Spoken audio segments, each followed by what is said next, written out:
Indonesia negara hukum. Assalamualaikum warahmatullahi wabarakatuh.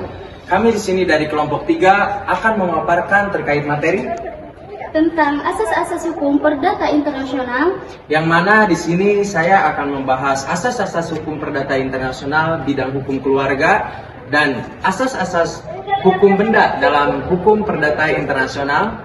Nah, yang ketiga ada asas-asas hukum perdata internasional dalam perjanjian kontrak, dan yang terakhir ada asas untuk penentuan badan hukum. Pada dasarnya, manusia merupakan makhluk sosial, yang mana ketika bermasyarakat membutuhkan yang namanya sebuah peraturan, baik ranah pidana maupun ranah perdata. Sehingga ada bahasa ibi societas ibi ius, yang mempunyai makna di mana ada masyarakat, disitulah ada hukum. Maka ketika kita bermasyarakat membutuhkan yang namanya sebuah peraturan. Perkenalkan, nama saya Muhammad Dafa Al-Fadil. Halo, perkenalkan saya Naila Fadila Maulia. Assalamualaikum warahmatullahi wabarakatuh. Perkenalkan, nama saya Muhammad Dafa Al-Fadil dengan NIM 2383110052. Baik, saya di sini dari kelompok 3 akan menyampaikan materi terkait asas-asas hukum perdata internasional. Yang mana materi yang akan saya bahas ini, yang akan saya paparkan ini terkait asas-asas hukum keluarga, hukum keluarga dalam hukum perdata internasional. Baik, dengan berkembangnya zaman media sosial, dengan zaman sekarang ini yang kian marak orang yang memakai media sosial, maka kian banyak pula masyarakat yang berinteraksi antar negara, yang mana perkembangan zaman ini nantinya akan muncullah perkawinan yang berbeda kewarganegaraan antara negara A dan negara B. Dan disitulah hukum perdata internasional berperan dengan mengikuti status-status badan hukum. Dan jika melihat kenyataan ini, kita simpulkan bahwa hal ini sangatlah berkaitan dengan bidang hukum keluarga, yang mana nantinya akan muncullah perkawinan antara seseorang yang berbeda kewarganegaraan, yang nantinya pula akan menyangkut paut tentang validitas formil perkawinan dan keabsahan perkawinan, akibat perkawinan, dan harta perkawinan yang berakhirnya perkawinan dalam hukum perdata internasional. Yang pertama itu ada validitas material formil, yang mana pertamanya ada asas lex loci celebrationis, yaitu adalah validitas material perkawinan ditetapkan berdasarkan kaidah hukum di tempat perkawinan dilangsungkan atau diresmikan. Asas tersebut menyebutkan atau mengatur bahwasanya jika terjadinya perkawinan, yaitu bagaimana hukum atau sistem hukum perkawinan negara tersebut mengaturnya. Dan yang kedua ada asas yang menyatakan validitas material berdasarkan sistem hukum masing-masing pihak menjadi warga negara tersebut, bagaimana ia menjalaninya dan harus sesuai dengan hukum atau sistem hukum di negara tersebut. Yang ketiga, asas yang menyatakan validitas material, yaitu berdasarkan sistem hukum masing-masing domisili sebelum perkawinan dilangsungkan. Dan yang kedua ada validitas formal perkawinan. Validitas formal perkawinan ditentukan berdasarkan lex loci celebrationis, yaitu menyesuaikan dengan sistem-sistem hukum yang ada di negara tersebut. Jika semisal si A menikah di negara A, ya maka si A tersebut harus mengikuti aturan atau sistem hukum yang ada di negara A tersebut. Dan yang ketiga ada akibat-akibat perkawinan terkait masalah hak dan kewajiban suami istri, hubungan orang tua dan anak, hubungan kekuasaan tentang orang tua atau hubungan harta kekayaan, yang mana di dalamnya itu ada mengenai sistem hukum tempat perkawinan diresmikan, sistem hukum dari tempat suami istri bersama menjadi warga negara setelah perkawinan, ya tentunya sesuai dengan kesepakatan masing-masing pihak. Dan yang keempat, yang ketiga ada sistem hukum dari tempat suami istri berkediaman atau berdomisili setelah perkawinan. Dan yang keempat itu ada perceraian dan akibat perceraian, yang mana berdasarkan sistem hukum dari tempat, atau yang bisa kita sebut asas lex loci celebrationis. Yang kedua ada asas nationality. Yang ketiga ada asas zoin of residence atau domicile of choice, yaitu setelah perkawinan. Yang keempat ada lex fori atau diajukannya perceraian, dan asas lex loci celebrationis dalam mengatur perceraian dan akibatnya. Baik, di dalam asas-asas yang barusan saya sebutkan terkait hukum keluarga, tentunya banyak sekali aturan atau sistem hukum yang menyangkut paut terhadap asas tersebut, yang mana di dalamnya tadi saya sebutkan ada asas lex loci celebrationis, ada asas lex fori, ada asas joint nationality, ada asas joint resident atau domicile of choice, yang mana semuanya mengatur tentang perkawinan atau bidang hukum keluarga menurut hukum perdata internasional. Itu adalah materi yang pertama. Baik, nanti saya akan lanjutkan materi yang kedua. Baik, di sini saya akan melanjutkan materi yang kedua, yaitu materi terkait asas-asas hukum benda menurut hukum perdata internasional. Perlu kita ketahui, klasifikasi hukum benda adalah sistem yang digunakan untuk mengelompokkan benda-benda berdasarkan sifat-sifat dan hak terkait. Beberapa kategori umum dan klasifikasi hukum benda meliputi benda gerak, misalnya uang, kendaraan, atau semisal benda yang tidak bergerak yaitu tanah, bangunan, atau benda konsumen, pakaian, atau peralatan rumah tangga, dan lain-lain.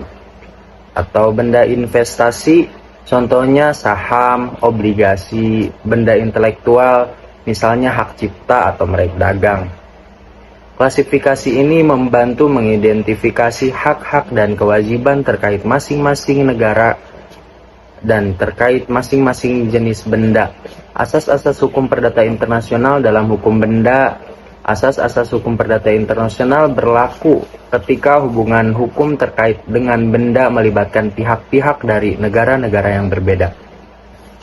Beberapa asas yang relevan dalam konteks hukum perdata internasional dalam hukum benda antara lain, yang pertama ada asas nationalitas atau nationality principle.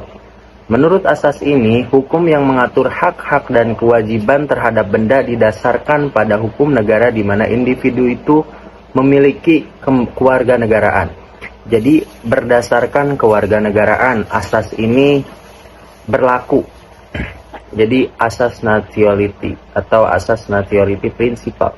Yang kedua ada asas tempat atau territoriality principle. Asas ini menyatakan bahwa hukum berlaku atas benda ditentukan oleh hukum negara di mana benda tersebut berada secara fisik. Yang ketiga ada asas pilihan, yaitu choice of law principle. Asas ini memberikan pilihan kepada pihak untuk memilih hukum yang akan mengatur hubungan hukum mereka terkait dengan pilihan benda. Pilihan hukum ini dapat dilakukan melalui perjanjian atau melalui hukum yang berlaku di yurisdiksi tertentu. Yang keempat ada asas harmonisasi atau harmonization principle.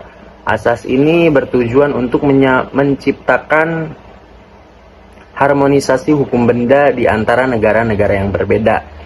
Hal ini pula dapat dilakukan melalui perjanjian internasional atau kerjasama antar negara-negara untuk mengadopsi hukum yang seragam tentunya. Yang kelima itu ada asas lex recite atau lexitus, yang berarti perkara-perkara yang menyangkut benda-benda tidak bergerak pada hukum dari tempat di mana benda itu terletak atau bergerak.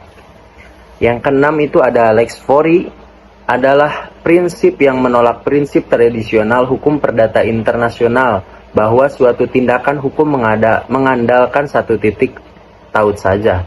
Yang ketujuh itu ada asas lex loci contractus, adalah suatu asas perhukum perdata internasional yang berlandas pada prinsip locus regit actum yang berisi hukum dari pembuatan suatu kontrak. Lex loci actus ini bermakna bahwa dalam membuat kontrak lintas yurisdiksi, hukum yang berlaku adalah tempat pembuatan perjanjian. Cukup sekian pemaparan terkait asas hukum keluarga, bidang hukum keluarga, perspektif hukum perdata internasional, dan asas-asas hukum benda menurut perspektif hukum perdata internasional. Selanjutnya akan dipaparkan oleh teman saya, Saudari Naila Fadilah Maulida. Terima kasih. Baik, di sini saya akan coba menyimpulkan materi yang telah saya paparkan atau materi yang telah saya ulas, yaitu terkait asas-asas hukum perdata internasional dalam bidang hukum keluarga. Yang mana di dalamnya bidang hukum keluarga menyangkut paut terkait, kurang lebihnya itu terkait tentang perkawinan.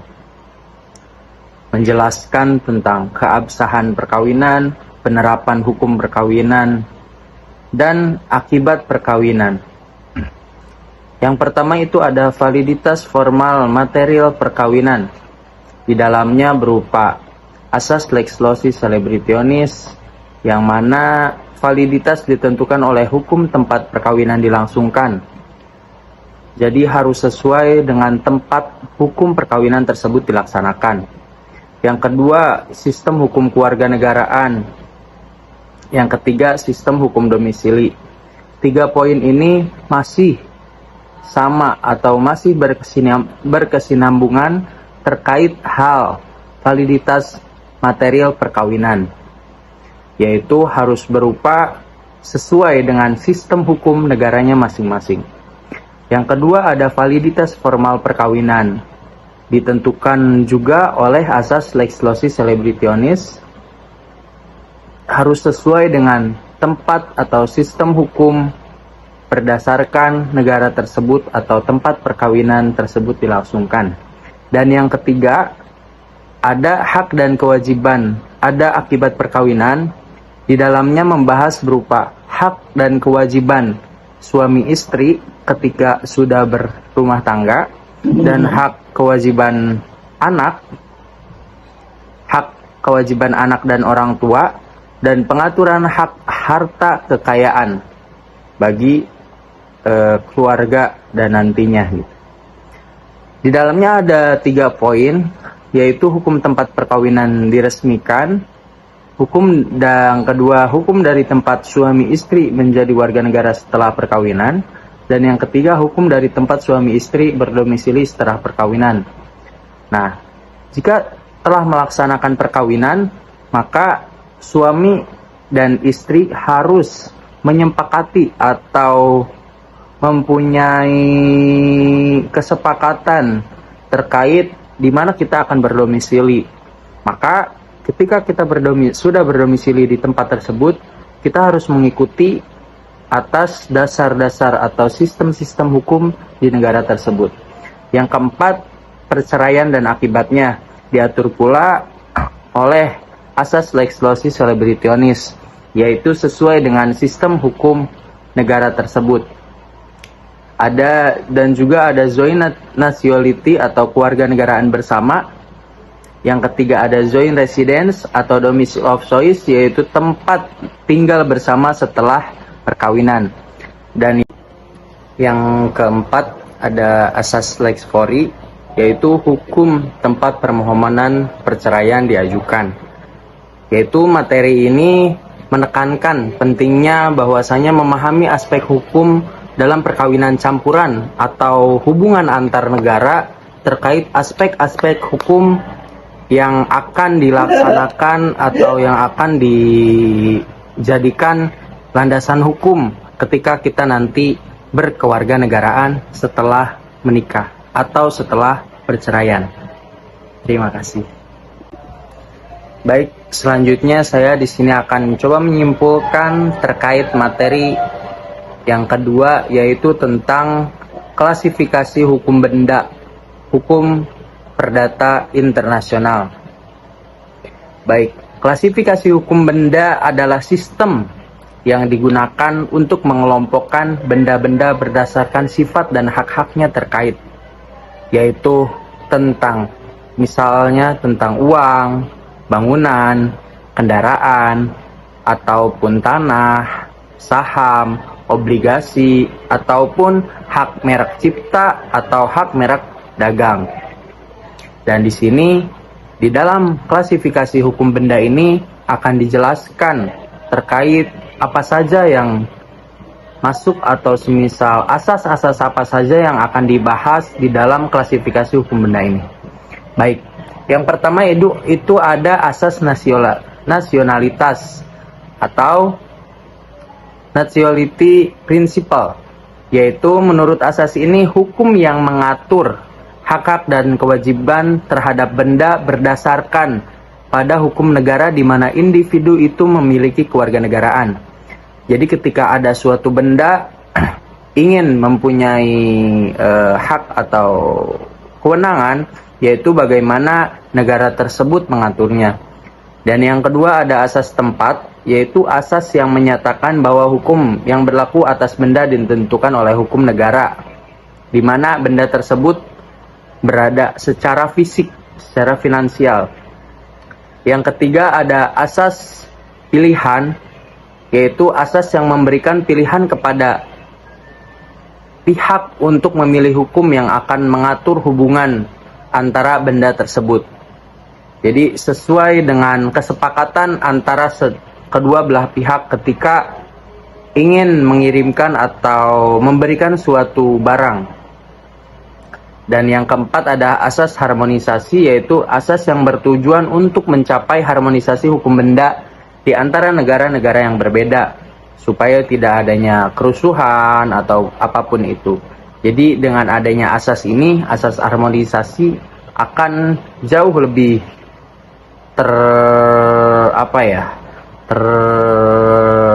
terkontrol.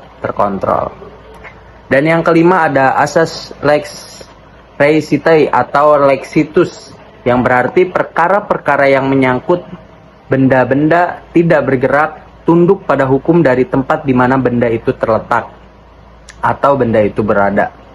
Ketika suatu benda, contoh semisal sisir, ketika sisir ada di negara Afrika, maka sisir ini akan mengikuti sistem hukum atau sistem hukum yang ada di Afrika. Tetapi ketika sisir ini adanya di Indonesia, berarti sisir ini akan mengikuti sistem atau aturan hukum yang ada di Indonesia.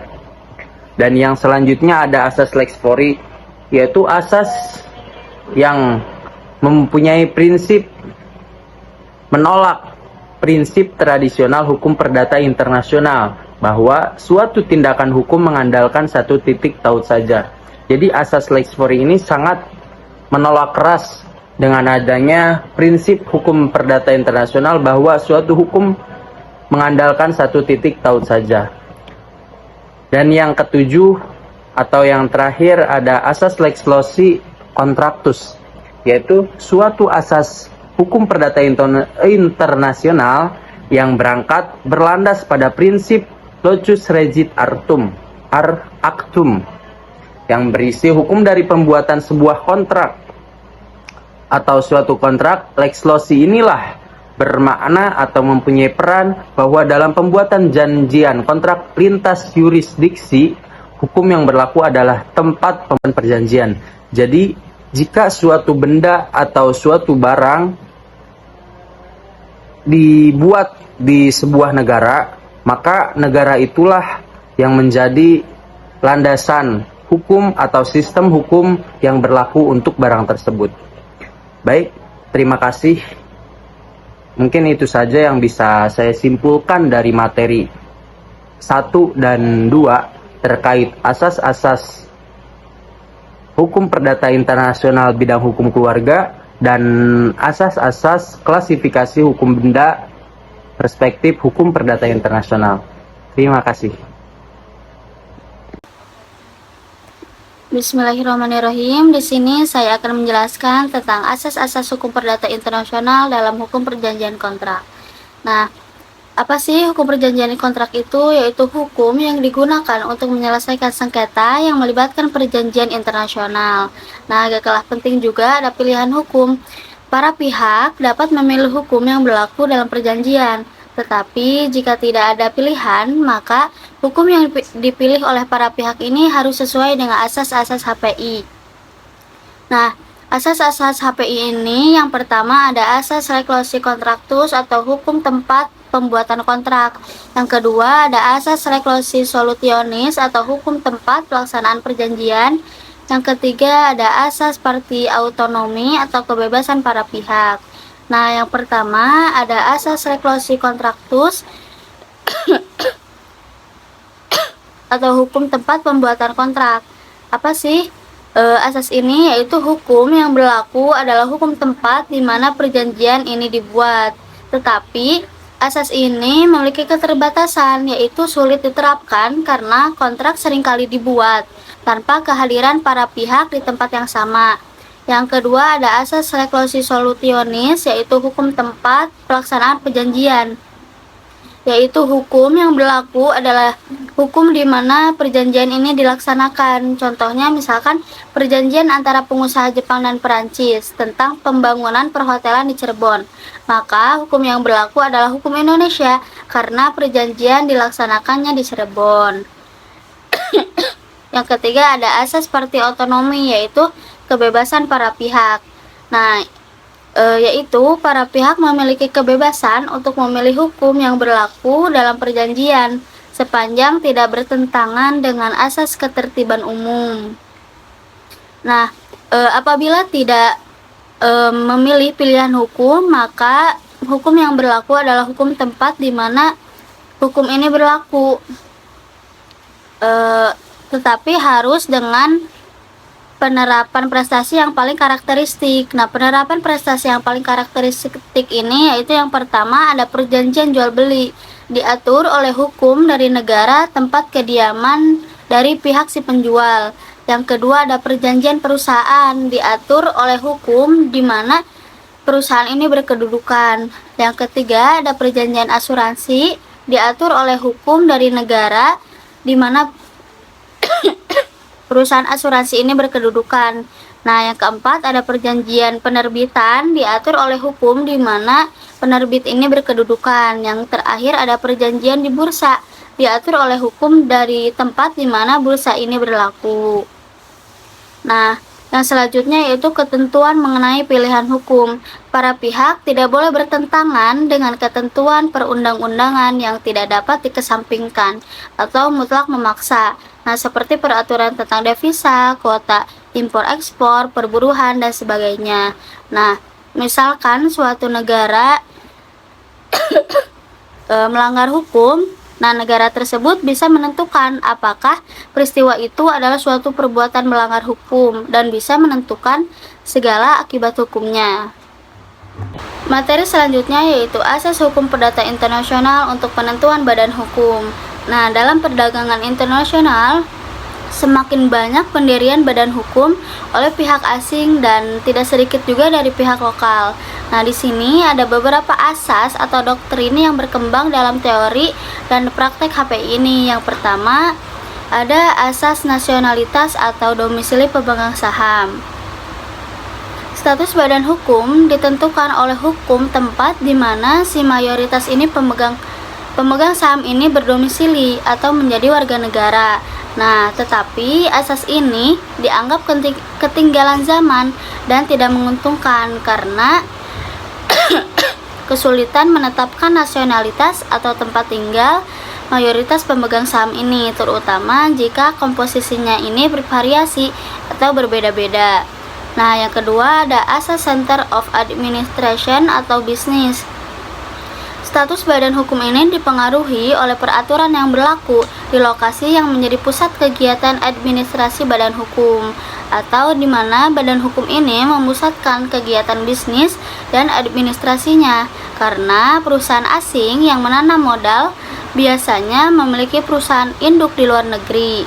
Nah, penggunaan asas ini dianggap tidak menguntungkan karena prospek kepentingan negara yang sedang berkembang sebagai negara tuan rumah dalam kegiatan penanaman modal asing.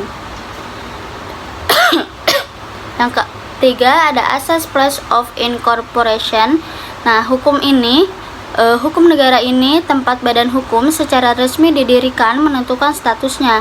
Di Indonesia dan sebagian besar negara berkembang, asas ini diadopsi sebagai tanggapan terhadap penggunaan pusat administrasi.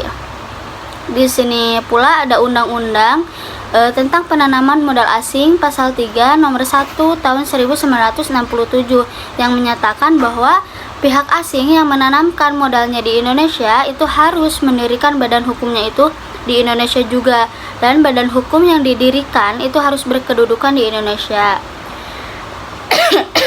Nah, di sini juga ada undang-undang penanaman modal yang baru, yaitu UU nomor 25 tahun 2007 tentang penanaman modal. Pada pasal 5 menyatakan bahwa yang pertama, penanaman modal dalam negeri dapat dilakukan dalam bentuk badan usaha yang berbentuk badan hukum.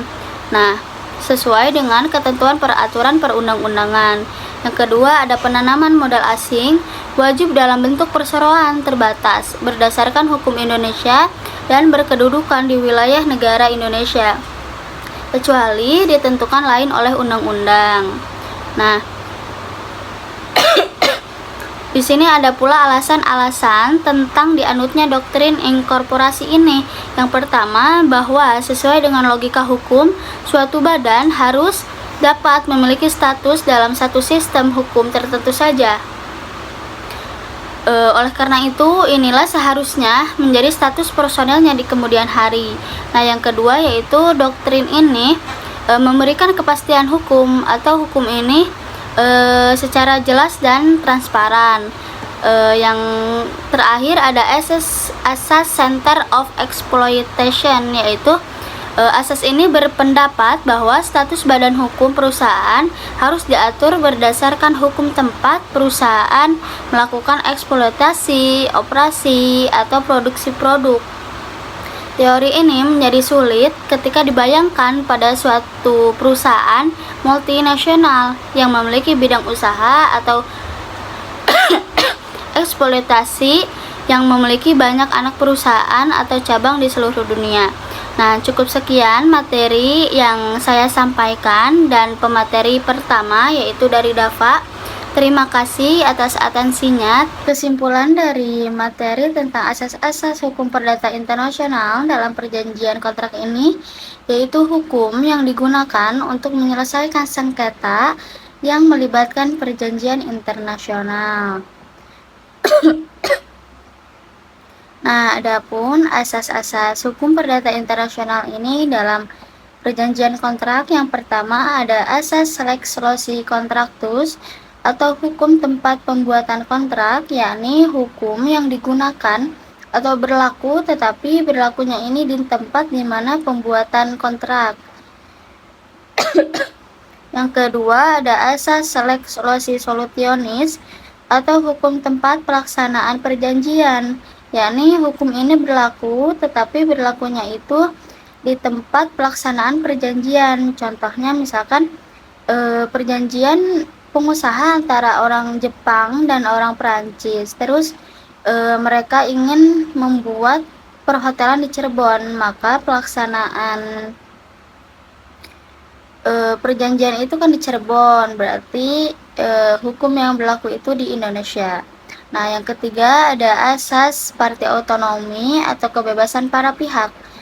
Maka para pihak mempunyai kebebasan atau dapat memilih hukum yang berlaku tetapi yang berlaku dalam perjanjian, tetapi harus sesuai dengan asas-asas HPI ini atau tidak berkesampingan dengan asas ketertiban umum. Nah, yang keempat ada penerapan prestasi yang paling karakteristik. Yang ketiga yaitu penerapan prestasi yang paling karakteristik. Nah, di sini ada perjanjian jual beli, ada perjanjian perusahaan, perjanjian asuransi, perjanjian penerbitan, dan perjanjian di bursa. Nah, yang keempat ada ketentuan mengenai pilihan hukum. Nah, para pihak ini harus sesuai dengan perundang-undangan yang berlaku. Nah, yang terakhir ada akibat hukum. Nah, misalkan ada orang atau negara yang melanggar hukum di negara tersebut, maka negara ini bisa memilih pelanggaran yang akan dikenakan, akibat hukum yang akan dikenakan ke mereka. Kesimpulan yang selanjutnya yakni dari materi tentang penentuan badan hukum.